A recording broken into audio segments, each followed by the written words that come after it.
Today we are going to demonstrate how to wrap the perfect gift.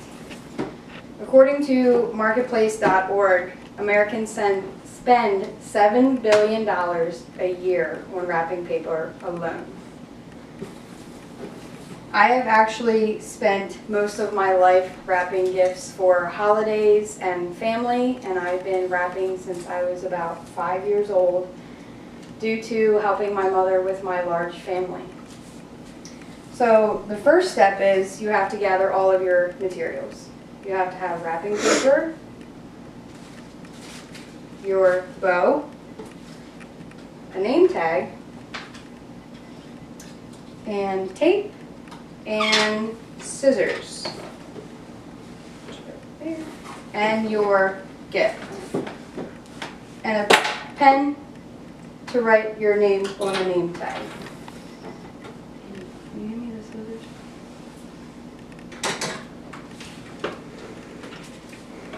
Then after you collect all your materials, you can either have straight scissors, or you can have a design on your scissors to make it look a little more elegant, but most of the people just use straight scissors. So with your gift, you want to measure your gift first. So you have to set your materials to the side. Sorry for the noise. You have to roll out your paper. Measuring is typically the hardest part of wrapping your gift. What you have to do is you take your gift and you lean it on its side, and then what you have to do is flip it 4 times.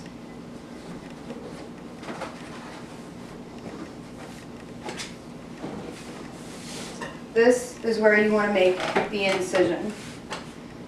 If your paper does not have a grid like this one does, you can also take the paper, fold it back, and then make a crease.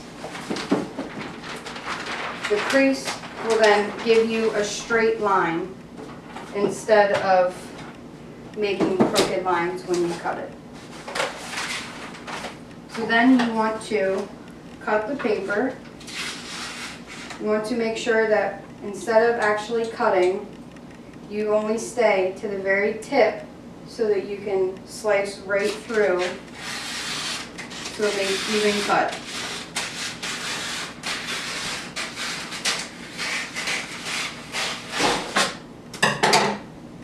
After this, you put your wrapping paper away. And now you're ready to fold and tape. For this, you always want to place your present upside down and turn it the other way so it's easier to access. For this would be too long to wrap a gift this way. So what you have to do to make even measurements is to take the side and make sure to place it up on the gift on the side. Leaving about an inch or so will help you make the right spot. Then you mark it with your grid, and then you're ready to cut again to make even paper.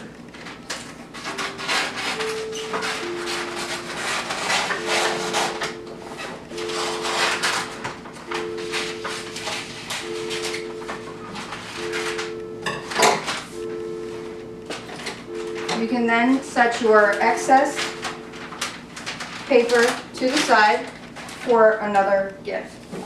You're then ready to fold and tape. You want to place the gift like so and fold over,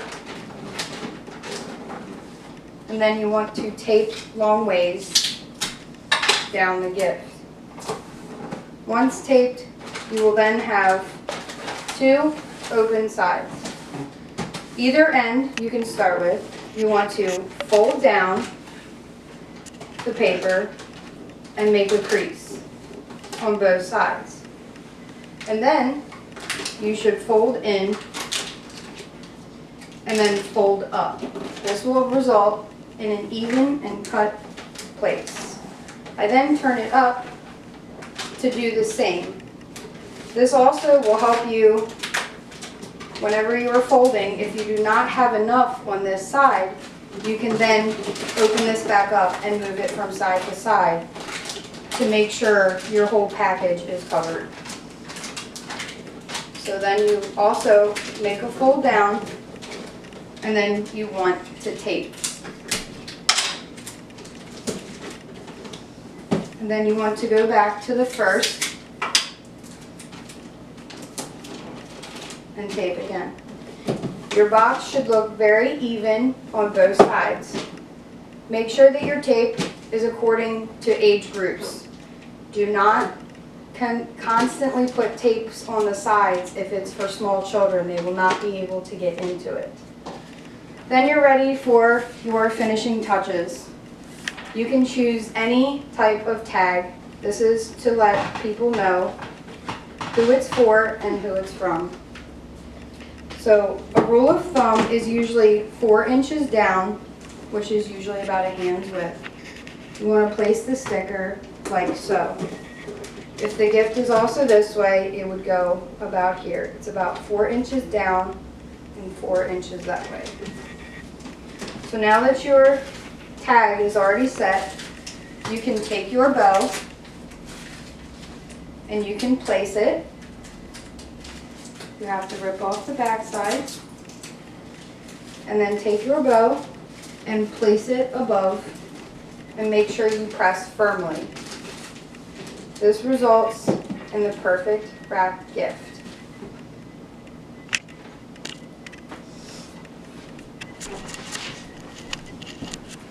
I think that was like 7